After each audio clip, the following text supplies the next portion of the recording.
Hello दोस्तों, स्वागत है आप सभी का बैंकिंग करियर के ऑफिशियल यूट्यूब चैनल पर। दोस्तों, मेरा नाम उमेश यादव है। दोस्तों, इस वीडियो में आईबीपीएस आरआरबी 2020 का जो एग्ज़ाम का जो स्ट्रेटजी है उसको इसमें डिस्कस करने वाले हैं। आप में से बहुत सारे कैंडिडेट का डिमांड था कि सर इस पर एक प्रॉपर स्टडी वीडियो बनाइए। इस वीडियो में डिटेल में डिस्कस करेंगे आईबीपीएस आरआरबी पीओ और क्लर्क के लिए कैसे आप अपने एग्ज़ाम में अच्छा स्कोर कर सकते हैं। मैं इस वीडियो में पूरा डिटेल में डिस्कस करके बताता हूँ, आप उसको ज़रूर अप्लाई कीजिएगा। 2020 में आप सभी को 100% आपको सक्सेस मिलेगा एग्ज़ाम में। और दोस्तों, इसमें जो भी मैंने बताया है उसको आप प्रॉपर एक डेली जो रूटीन है आपका उसको फॉलो कीजिए। आप 100% अपने एग्ज़ाम में ये करेंगे, स्कोर करेंगे। दोस्तों, आप लोग चैनल पर नए हैं तो चैनल को जरूर सब्सक्राइब कर लीजिए और इस वीडियो को जरूर शेयर कर दीजिए। दोस्तों, इसमें बात करने वाले हैं जो आपका कौन का सिलेबस है और डेली रूटीन क्या होना चाहिए। आपका जो रीजनिंग का सिलेबस क्या है और डेली का रूटीन क्या होना चाहिए। प्रीवियस ईयर पेपर को लेकर के आपके क्या स्ट्रेटजी होनी चाहिए। सोर्सेस और मॉक टेस्ट और लास्ट में हम लोग कंक्लूजन में बात करेंगे। यानी इतने सारे टॉपिक को हम लोग डिटेल में डिस्कस करने वाले हैं। थोड़ा सा वीडियो जो है लंबा होगा, आप इसको अच्छे से सुनिए और जो मैंने बता रहा हूँ आप उसको अप्लाई कीजिए। आपको अच्छा स्कोर आपके एग्जाम में डेफिनेटली होगा। दोस्तों, सबसे पहले बात करते हैं कौन की आपकी क्या स्ट्रेटजी होनी चाहिए। आप पीओ की तैयारी कर रहे हैं, क्लर्क की तैयारी कर रहे हैं, आप दोनों के लिए काफ़ी एक इम्पॉर्टेंट अच्छा एक स्ट्रेटजी है और मैंने बहुत सारे चीज़ों को एनालिसिस करके स्ट्रेटजी को बनाया है। आप डेफिनेटली इसको फॉलो कीजिए, आपको मदद मिलेगा।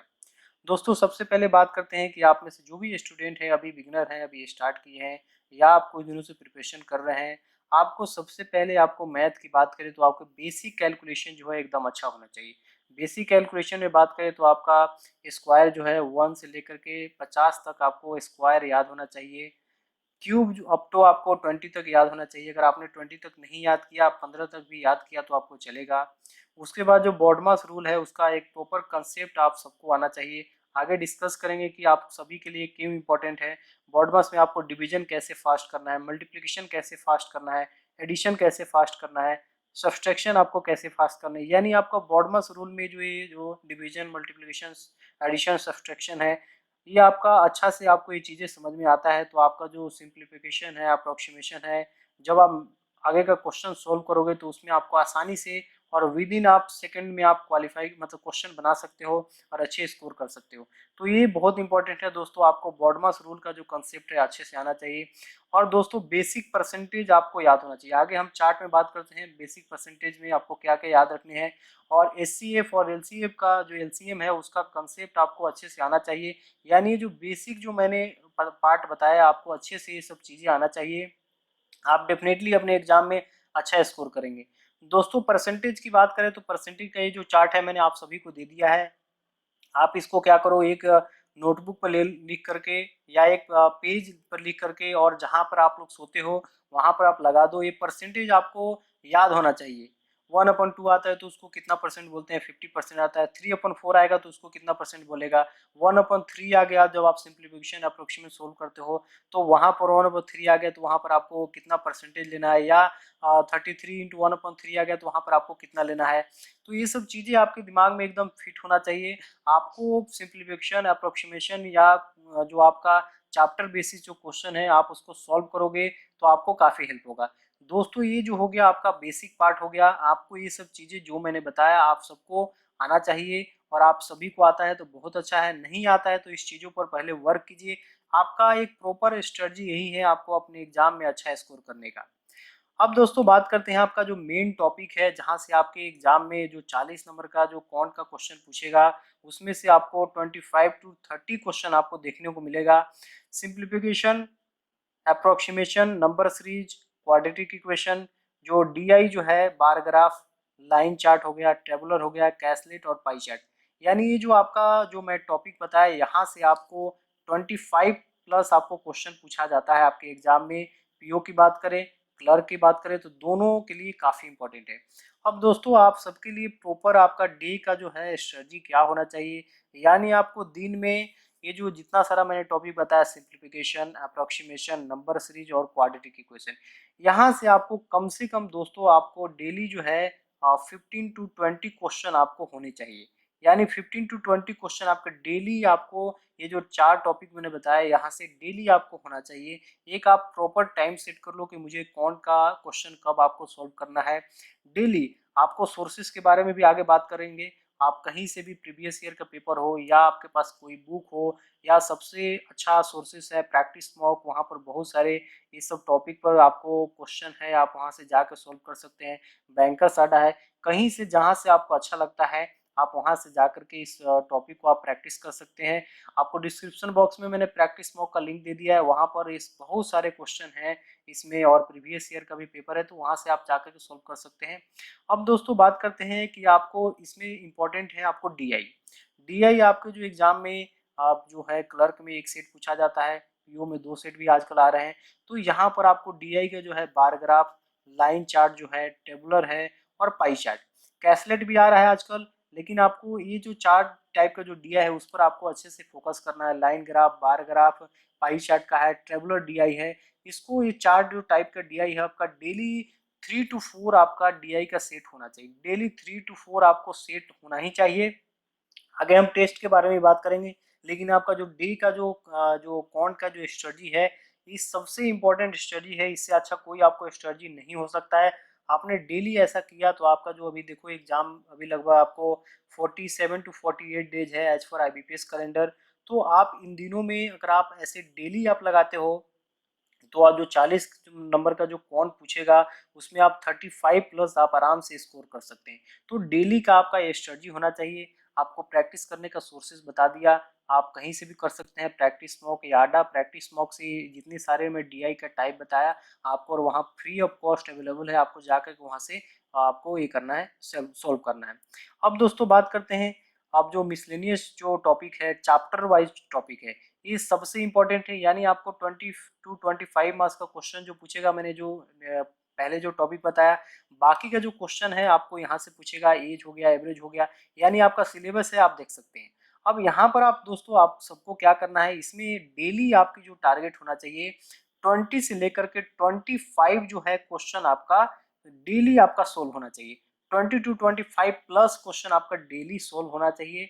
इसमें से आपको क्या करना है, 3 से 4 टॉपिक आपको डेली उठा लेना है। आपको एज का क्वेश्चन 4-5 करना है, एवरेज का क्वेश्चन, रेशियो एंड प्रोपोर्शन का, पार्टनरशिप का, प्रॉफिट एंड लॉस का, simple interest, compound interest, time and work, speed, distance, यानी इसमें से कोई भी आपको टॉपिक 4 या 5 टॉपिक आपको चूज कर लेना है। और डेली आपको 25 क्वेश्चन, एटलीस्ट 25 क्वेश्चन आपको लगाना है, डेली आपको इस टॉपिक से लगाना है। इसमें क्या होगा दोस्तों, आपको प्री में तो 15 नंबर का जो आप पूछा जाता है मिसलेनियस टॉपिक से, उसमें आपको हेल्प होगा ही, और जब मेन का जब एग्जाम दोगे तो वहां पर आपको यहाँ इस टॉपिक से आपको काफी हेल्प मिलेगा। और इस टॉपिक को आपको बेसिक जो है आपको आता है तो बहुत अच्छा है, नहीं आता है तो आप 10 दिन 15 दिन इस पर वर्क कीजिए और उसको अच्छा से कंप्लीट कीजिए, आपको काफ़ी हेल्प होगा और एग्जाम में आप बहुत अच्छे स्कोर करेंगे। आई होप दोस्तों कॉन्ट के लिए जो मैंने स्ट्रेटजी बताया आप उसको फॉलो करेंगे। और आप देखना दोस्तों, जब आपका एग्जाम होगा प्री का, तो आप प्री दे करके आओगे तो आप कितना अच्छा फील करोगे। आपका जो क्वेश्चन का जो अटेम्प्ट है आउट ऑफ 80 75 आप जरूर करके आओगे। आगे हम रीजनिंग का भी डिस्कशन करते हैं। तो दोस्तों ये आपका कॉन्ट का स्ट्रेटजी हो गया। अब दोस्तों बात करते हैं रीजनिंग का। देखिए रीजनिंग ऐसा सेक्शन है जहां पर आप 40 में 40 स्कोर कर सकते हैं, आउट ऑफ 40 आपको स्कोर कर सकते हैं। और आपका इतना ही का टारगेट होना चाहिए। आपको ये नहीं होना चाहिए कि मुझे 30 करना है, 32 करना है, 35 करना है, आपको 40 में 40 का टारगेट रखना है। वो आप कैसे कर सकते हो उसको मैं बताता हूँ। देखो दोस्तों, सबसे पहले रीजनिंग में क्या करना है, अल्फा न्यूमेरिक और अल्फा जो सिंबल सीरीज होता है उससे आपके 5 नंबर का क्वेश्चन पूछता है। अब देखो अल्फा न्यूमेरिक आपको याद करने का मैं एक ट्रिक बताता हूँ। आप देख सकते हो इस पर एक डेडिकेटेड वीडियो आने वाला है, लेकिन जो आपको शॉर्ट में आपको कैसे याद करना है उसको मैं बता दे रहा हूँ। देखिए यहाँ पर आप अल्फाबेट जो नंबर है मैंने उसको लिख दिया है, आपको कैसे आप सबको याद करना है।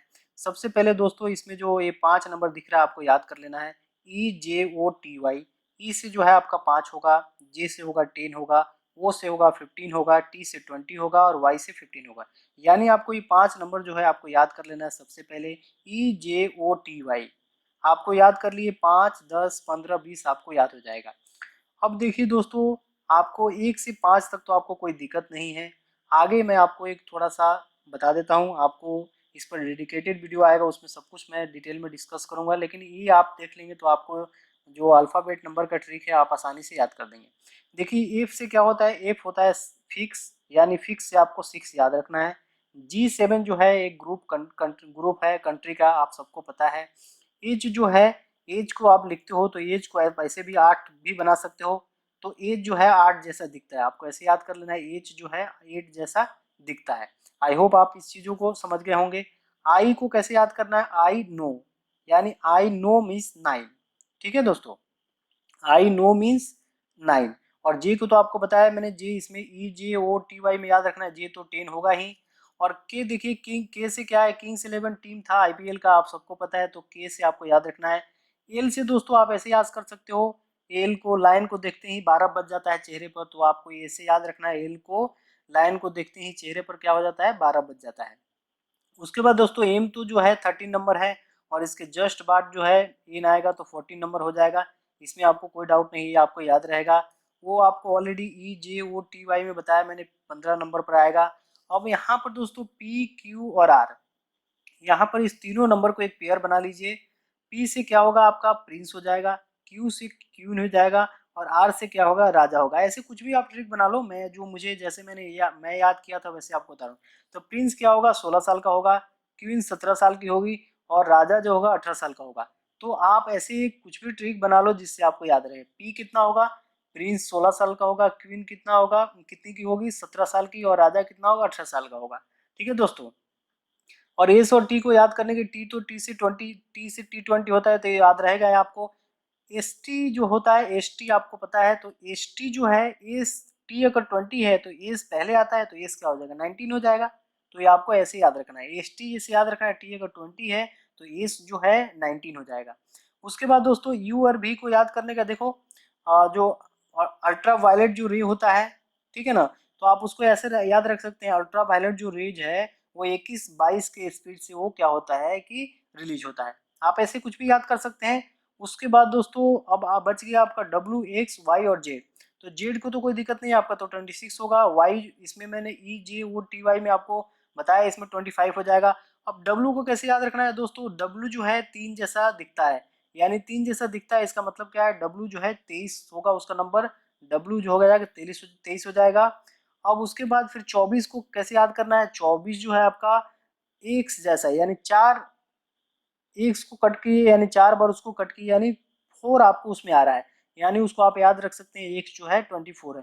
यानी आप किसी भी तरह से आप इस अल्फ़ाबेट को, नंबर को याद कर लीजिए, आपको काफ़ी हेल्प होगा आपके एग्जाम में। यहाँ से क्वेश्चन आपके 5 मार्क्स के जो है क्वेश्चन आपके बनेंगे, और इसको आप याद कर लिए तो आप आसानी से उसको 2 मिनट के अंदर में उस 5 को नंबर को आप सॉल्व कर सकते हैं। यानी आप इसको याद कर लेंगे, आप जैसे भी आपको ट्रिक है आप उसको याद कर लीजिए।